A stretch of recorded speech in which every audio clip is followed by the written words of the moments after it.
Hi, everyone, and welcome to this week's Working Through It Wednesday from the Behavioral Alliance of South Carolina. We're excited to have with us Dr. Kimberly Hills from the University of South Carolina here with us today to share her expertise with our community on mental health supports in schools.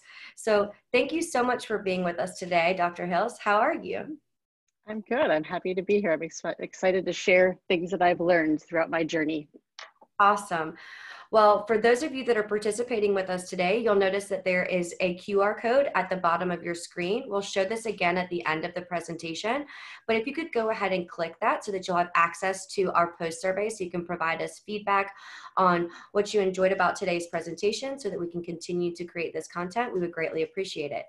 So without further ado, I'm going to go ahead and stop sharing my screen and allow Dr. Hills to pull up her content so we can get started today. I'm very excited to be the audience for you today so that I can participate and share some questions that I think our community may have. That would be great. Yep, just feel free to chime in as I go along. And I'm sure questions you have are questions other people have. And sometimes that elaboration can be super helpful. And so, as Taylor said, I am a licensed psychologist here in South Carolina. I'm also a life coach school certified life coach. And I've learned a lot of tools in both domain contexts that I think are very useful, things that I use every day, things I use with clients that really were eye-opening for me. And I wanted to share them with you. Okay. Now, I'm not sure if any of you've noticed, but things are kind of challenging right now. So we are filming this during COVID, and I don't know about where you are at, but in the communities and contexts I'm in, people have a lot of thoughts and feelings right now, right? There's a lot going on, and people have a lot of emotions right now. That's my perception. And so one of the things that I just want to start off with is really keeping it simple of like being compassionate with yourself during these difficult times, right? So there are certain factors that cause human stress that are pretty universal. Let me read them off to you. Uncertainty, lack of information, loss of control, conflict you feel like you're unable to handle, and isolation from emotionally supportive relationships. Now, if you're listening to this during the time of COVID, you might notice that all of those factors reflect COVID. So it's a natural thing for people to be stressed right now because the characteristics of a pandemic elicit stress in humans. And so I think it's really important just to hold space for yourself in terms of like understand that this is a stressful time. Can you show compassion to yourself? Whatever you're feeling is okay. Really kind of taking some time to be aware of what you're thinking and feeling. And that's really going to be the theme of today is, can you hold space for yourself, developing self-awareness so we can teach self-awareness skills to others. And so for those of you who do work with students, who are working with teachers, whoever you serve, is please don't underestimate the value of just being listened to, heard, and understood. Even the value of just being seen is so very important. Sometimes it's not about fancy techniques or skills. It's just about giving somebody the opportunity to be heard. I've really seen that throughout my professional career, just the power of being heard. So the thing I want to talk about today is self-awareness. And so our brains are designed to tell stories. From the moment we wake up to the moment we go to bed, we have an internal narrative going in our head, things we're thinking about. So this is things like you wake up in the morning and you're thinking about certain things.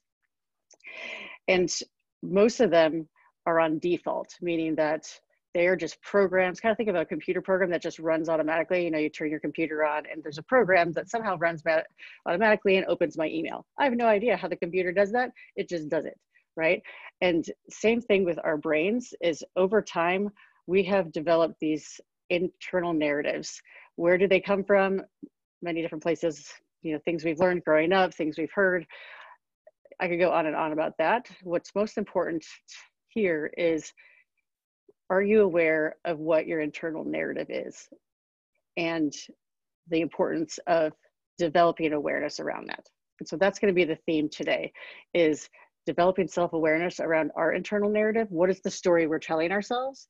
And for those of you that work with clients perhaps, or help students, even helping them become more aware of their narrative, the story that they're telling themselves. So like I said, most of us are thinking and believing on default, meaning that it's just this program that's running in the background, and we're not even really aware of what it is. The thing that I want to offer you all today is that if we can develop awareness around that and see what that story is creating for ourselves, if we don't like what it's creating, we have the power to change it. And I'm going to show you how. Okay? So we can decide what we want to think on purpose. It takes some practice, it takes effort, and I will go into that. But to me, this was a really big game changer in my life and those that I've worked with. And so where I want to start is fact versus story. So one thing that you could just take away from today is don't believe everything you think. Our brains have a lot of fake news. A lot of fake news. So this narrative that's running in our head, we need to become aware of. So think about, a way to do this would be, think of something that's bothering you or stressing you out right now. And just think, what is stressing you out? Why is it stressing you out? And write it all down. Once you have that story written down, or once you have that all written down, like what's going on with you, pull out the facts. So what are the facts of the story? So people that I interact with, there's a lot of opinions right now about schooling placements, right? Whether you're virtual school, hybrid school, and how to navigate all of that, choices around all of that, right? And we likely all have a story, if you have children around that, or if you're a teacher, if you're an administrator, if you interface with schools or children at all, that's been a common theme right now of like, what choice are you making related to school? What choices maybe as an administrator that you have to make? And what is the story around that? And what is the facts? So the facts might be, you have two options, virtual or hybrid.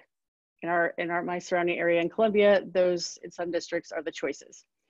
So that's a fact. Choice, virtual, hybrid. Maybe you already made the choice. You likely did because we had to choose.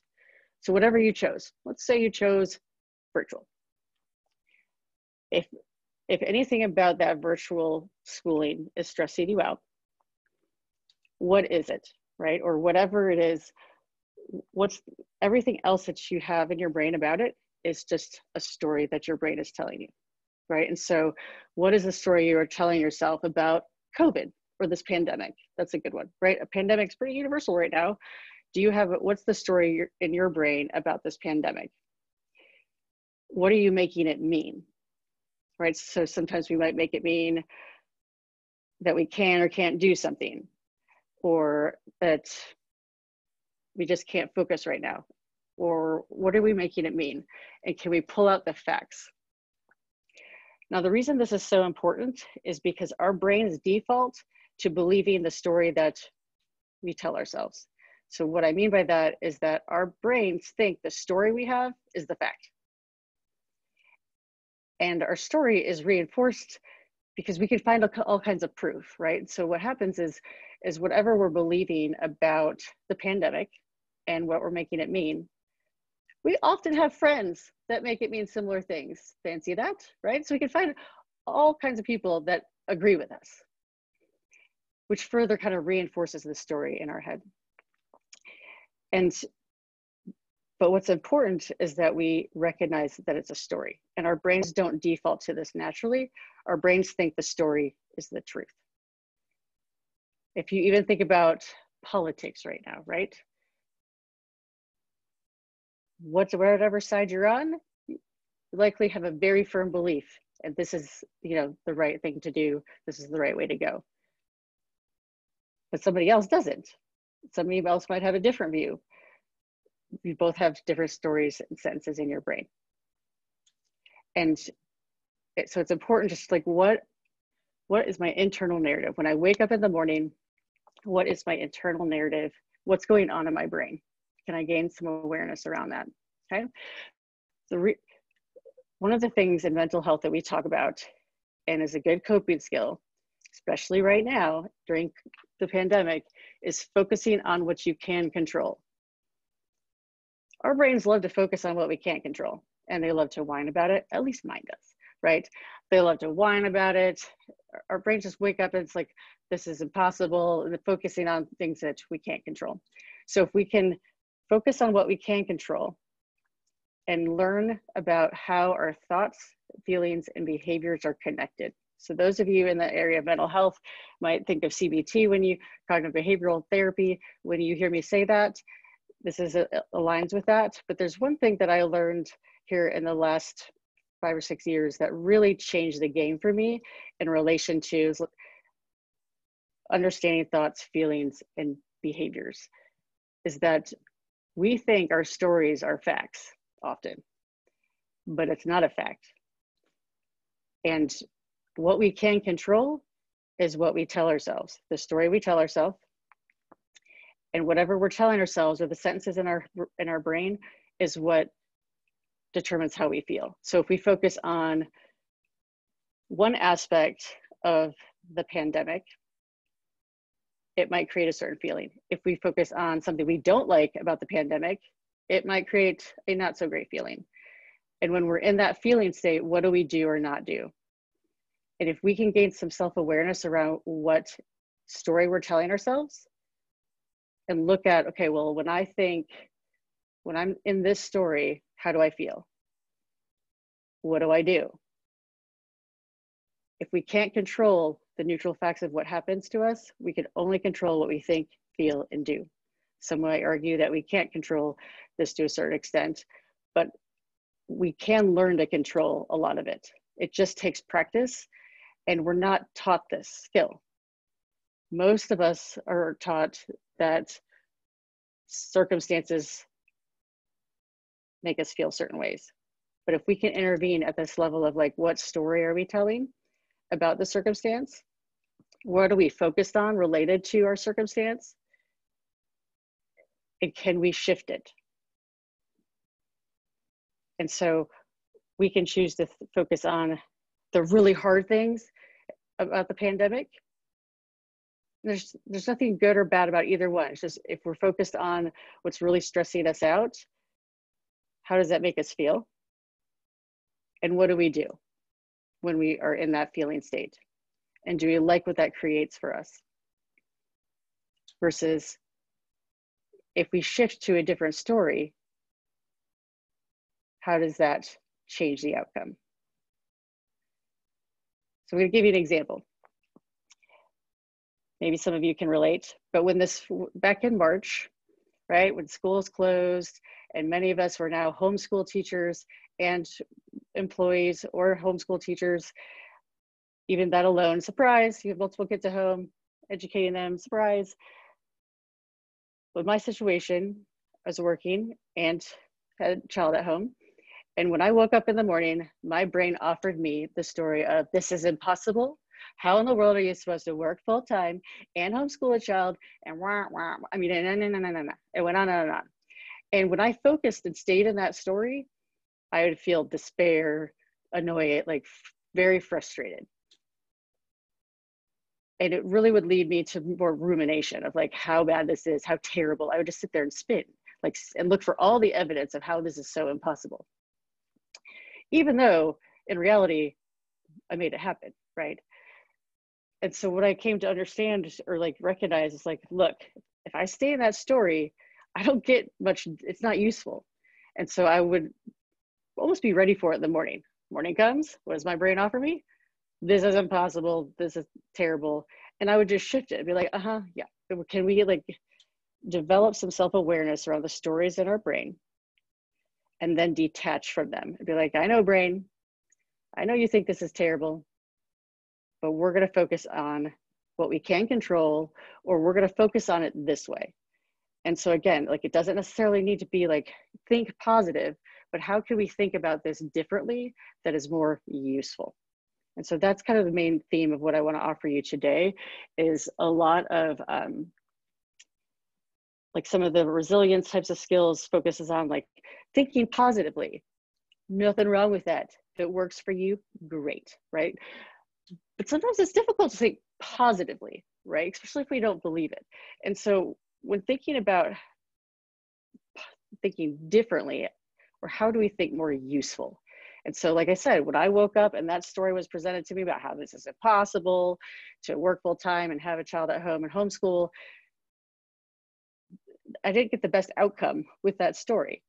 And so when I intentionally shifted to, this is possible, this is how I'm going to make this work, we're going to do X, Y, and Z, it gave me more of a feeling of determination that led me to do what I needed to do, right?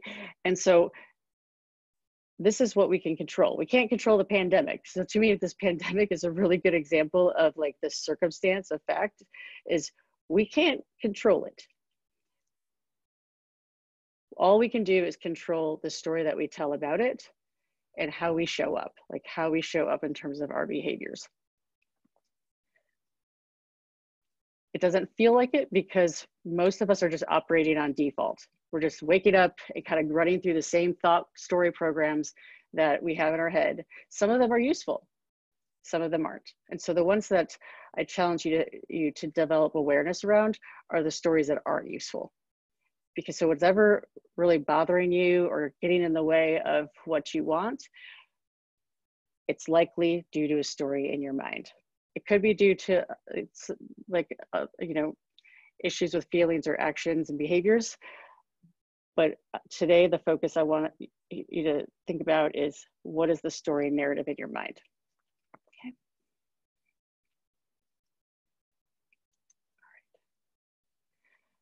So ways to kind of get at this is, we get what we focus on. Our brains are designed to think more negatively.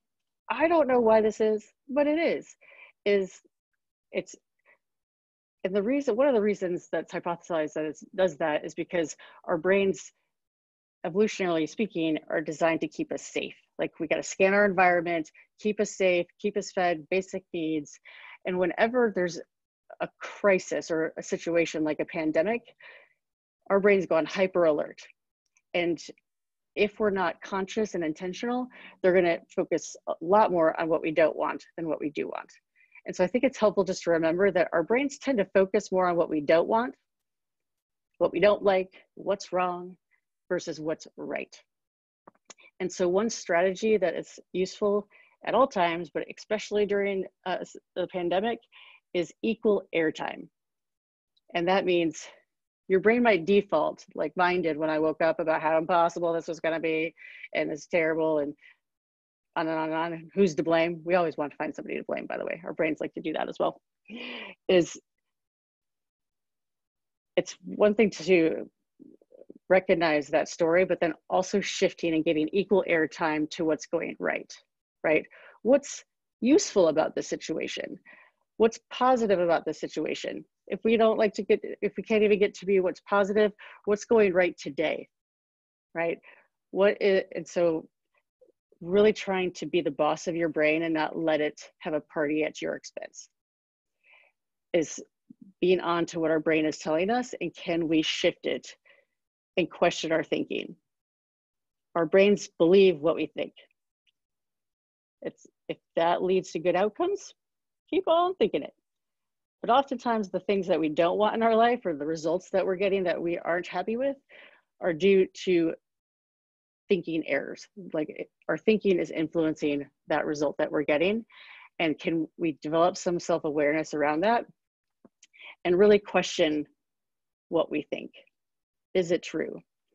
One of the key strategies with this, because once you uncover your brain, sometimes you don't really like what you find, is, can we approach ourselves with the same thing as like self-compassion, is with curiosity versus judgment, right? So that story in my head when I woke up during, back in March, I could have judged myself for it of like, Kim, you're a psychologist and a life coach. How could you think this story?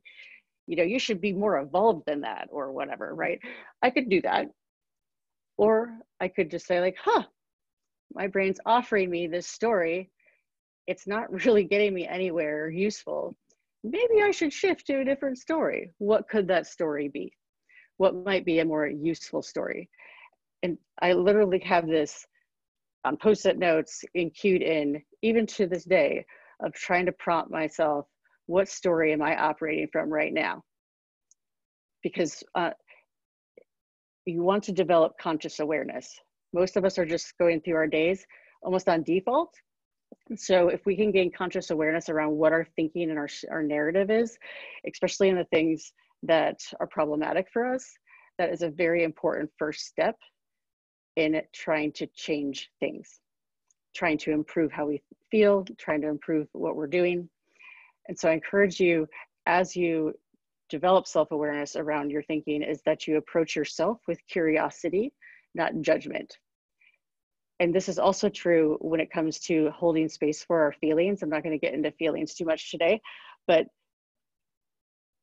oftentimes if we're judging ourselves for having thoughts or stories in our head or certain feelings, we get mad about being mad. Has that ever happened to you? No, it's happened to me. We get anxious about being anxious, right? We get upset about being so anxious. It's just a compounding effect. And so if we can develop self-awareness around what we're thinking, what we're feeling, and how that influences our behaviors, and approach that with curiosity versus judgment, we'll get a lot farther. But it's a difficult thing to do. Most of us are our worst critics, right? And so I encourage you to really think about like, how can I approach myself with curiosity of like, my brain is giving me this sentence or this story. Do I want to keep it? So honestly, up until probably 5, 6, 7 years ago, I believed what I thought all the time. And this idea that I didn't have to believe everything I think and everything I think isn't true was really fascinating, in terms of like, there's facts and then there's the story that your brain is making up about it. And if the story your brain's making up about it works and leads you to, act in a certain way, that show up in the world how you want to show up, keep it up, right? But if it's not, that's when I would offer that you'd want to shift it, right? The challenge with that is, just like I had in my last slide, is that it takes effort, because on default, we're operating from a certain story. So the first thing is, you want to develop self-awareness around what that story is. Recognize that it's a story. Beware, your brain doesn't want to let it go. Meaning like me saying, recognize your story and really get to that point where you're like, this is just a story my brain's made up, is a step. Because our brains really like the stories that we have, right? I call them like our little like security blankets of like, no, this is true. And we have all kinds of evidence for it too, right? But if we can really gain awareness around, that is the story I am telling myself, what might be a different story I could tell myself? And so practice with things that are a little bit easier. So things that you really strongly believe are more challenging in the beginning. So things that maybe are just minor problems in your life, that could be a great way to start. It's like, why is it a problem? What is the story you're telling yourself about the problem and about you in relation to the problem? And can you gain some self-awareness around your thinking related to that? Okay. So I want to leave you with thinking better versus thinking positively. And so what is your brain focused on right now, or whenever you're in a situation? You know what I mean? Like when you're in a funk, or when you're frustrated, when you're having a hard time. What is your brain focused on? Being onto ourselves that our brain loves to focus on what's wrong, right? Our brain loves to focus on what's wrong with ourselves sometimes, or with society, what other humans should be doing differently. It's like really gaining an awareness around that. And when I'm focused on that, is it useful? So not even so much as, is it true, but is it useful? And so I've applied this work. I give this example all the time, but I had a story about a relative that I thought this person was disrespectful. And I could give you all the evidence. I'm sure I could convince a lot of you, right? Maybe you might have relatives that bother you sometimes. And I was really into this story, like, nope. But when I was focused on how this person was disrespectful, I showed up in a way, if that person was around, that I didn't really like. Meaning I was withdrawn. I kind of maybe just stayed away from them. And it wasn't the way I wanted to show up in this situation. And so I asked myself, my brain didn't want to let go. My brain didn't want to say that it was untrue, that was just a story. So instead of arguing with myself, right, I was like, well, what else is true? What else is true about this person? And I could find other things that are true. So really, if we can shift out of being like hooked to a certain story, like what else is true? And I could name all these other things that were true. Meaning, one of the things was like, can I empathize with where this person is at right now and why they might be doing what they're doing? Yes. And I had a whole story around that of like empathy, where I could show up with more empathy, and I liked that better. And so I would have to cue myself though, right? Or we're focusing on this story. So if I hold, it's almost as if like you're carrying around books, right? And that one story is useful, maybe other stories are not. And how do we pick up the book that has this useful story in it so we can show up how we want to show up and be the person we want to be and get maybe better results in our life, right? And so just asking yourself, is the story that I'm telling myself right now useful? And if it's not, what might be a different story? Maybe better, thinking better, and meaning thinking in a more useful way. If thinking positively is aversive, right? It's like, there's no way to think positively about this. Okay, how could I think differently about this? And we model this, right? So if we can model as adults the self-awareness of our thoughts and our feelings and our actions and teach kids how to do this as well, it can be a very useful skill in teaching them where they have control over their lives and helping them to really think about their internal narrative, and what you model, they will pick up on as well. And so I leave you with that today. Is just, is there a way in the areas of your life that are stressful to you or that are difficult, is there a way to think differently about this that gets you to a different feeling state, that gets you to a different behavior state, right? So if you're operating from one story, how are you showing up? If you operate from another story, can you intentionally shift to the other story? So I hope you found that helpful. I will turn it back over to Taylor. Thanks so much for your attention.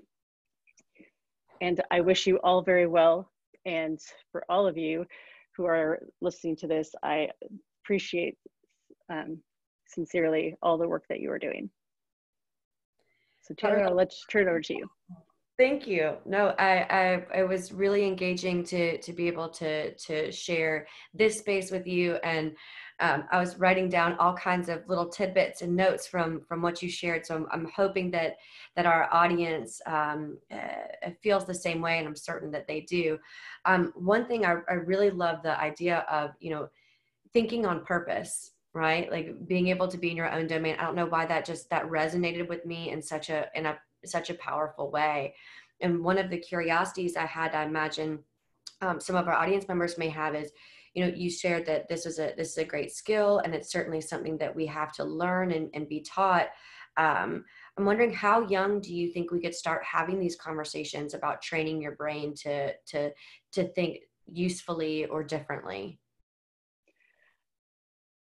Honestly, it's probably as early as kids can talk, right? And so our internal narrative often comes out in our external, like in what we say, and really being on to, like, paying attention to what kids are saying and helping them reframe, right? And so teaching them about the words that they are thinking about, the sentences in their brain, and when they're focused on that, how does that make them feel? And oftentimes they believe it. And so can we show them that that's just a sentence in their brain, and there's other sentences that could be options.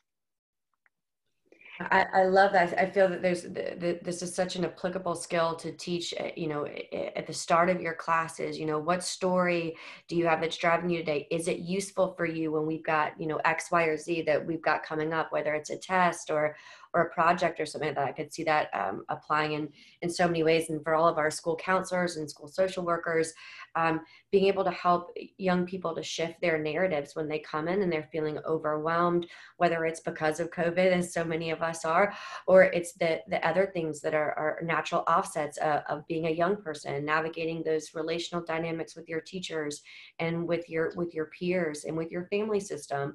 Thank you so much for sharing with us these strategies and this tool. We're incredibly grateful for your coming to be a voice for such a great resource and a new and more hopeful way of thinking, but also that gives us permission to be the humans that we are. We don't always have to be positive, but we can think better. And I think a lot of us need to hear that these days. So Dr. Hills, thank you so much for being with us. Absolutely. Thanks for your time today. Absolutely. Well, y'all, thank you for joining us on this week's episode of Working Through It Wednesday with Dr. Hills. We hope that you will continue to engage with us on our various platforms, whether it's social media, online, or hopefully soon in person. You can find us at www.schoolbehavioralhealth.org/BASK. If you have any individuals in your community who are experts in the field, such as Dr. Hills, and you would like to connect them with us or have them present in one of our Working Through It Wednesdays, there is a nomination or registration button that you can find on our website to connect you with the BASK team so that we can have these types of conversations with you and your community members. So I will close us out today with another gracious thank you so very much, Dr. Hills. And we look forward to hopefully being able to connect with you again and bring you back for additional episodes, maybe a few more segments if you'd be so inclined. Absolutely. Would love to. All right, everyone, take care. All right. Have a lovely day. You too.